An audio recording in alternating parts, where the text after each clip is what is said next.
Le Stade Rochelais face au Loup pour l'une des affiches de cette 13e journée du Top 14 pour le Boxing Day. Et un match qui ne pouvait débuter sans un hommage du stade Marcel de Flandre pour Kevin Gourdon, obligé de mettre un terme à sa carrière et légende des Maritimes. Le match, lui, se dispute dans des conditions difficiles en raison de la pluie. La Rochelle mène 6-0 grâce à 2 pénalités de West. La demi-heure passée, Pierre Bourgarit qui conduit ce ballon porté. Rappelons que le Stade Rochelais possède l'une des meilleures attaques du championnat et insiste dans ce registre du combat. Et ce choc qui est un duel entre concurrents directs à la qualification qui veulent bien terminer l'année 2021. Et donc la phase allée par la même occasion. L'embut se rapproche avec Grégory Aldrit. Des pick and go maintenant. Un gros travail de sape.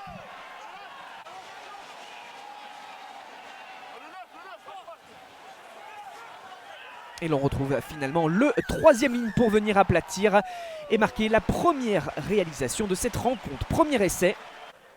On revoit cette longue séquence avec donc comme point de départ une touche, un ballon porté, des avants à l'œuvre.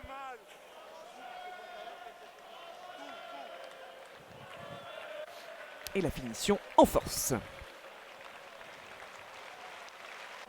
Mené 13-0, le Loup sommet de réagir. Et sur le renvoi, ce ballon rendu capricieux par le rebond et par la pluie sans doute, David Niniashvili surgit pour Lyon au milieu de 3 adversaires, mais l'on retrouve encore Aldrit en défense. Le ballon a-t-il été aplati par l'ailier géorgien? La vidéo permet de voir qu'il n'y a pas de maîtrise du ballon pour marquer. Pas d'essai donc sur cette situation. Le petit en avant. Et finalement, après donc cet essai manqué, la mi-temps qui va arriver. Donc on reviendra sur une mêlée. Et 13-3 à la pause, après la réduction de l'écart de Léo Berdeux sur pénalité. On bascule cette fois à la 67e minute avec une autre touche comme point de départ. Toujours Pierre Bourgarit au lancer et encore la prise d'Aldrit, toujours les mêmes. Le maul mis en place, des avants encore et toujours à l'œuvre pour faire avancer l'équipe. Ils sont dominateurs dans cette rencontre. Tawera Kerbarlo qui conduit le travail de ses gros. Il demande même du soutien pour pousser avec les gros. Jonathan Danty qui arrive, qui donne de sa personne. La progression est constante.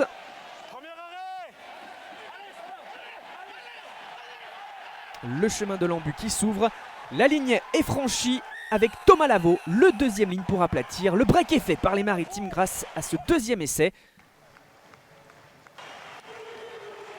On revoit la finition tout en puissance. La Rochelle pousse en fin de rencontre pour tenter le point de bonus offensif et s'appuie sur le même registre du jeu direct, frontal. Et d'autres pick and go, celui de Ramiro Herrera qui fait mouche. La joie des Maritimes qui mène 25-3, bonus offensif en poche. À moins que Liam Rimet est entré à la mêlée pour Lyon, disputant à 18 ans son premier match professionnel et anime cette ultime offensive. Sauf que les 3 quarts rhodaniens manquent de justesse dans les passes. Ethan Dumortier ramasse et tente d'aplatir en coin, mais il y a ce retour de Brice Dulin pour se jeter.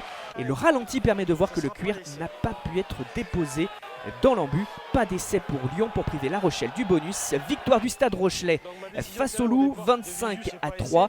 Et donc la belle opération des Maritimes qui confirme plus que jamais leur montée en puissance et termine 2021 avec maîtrise. Lyon qui n'a gagné qu'un seul match à l'extérieur cette saison.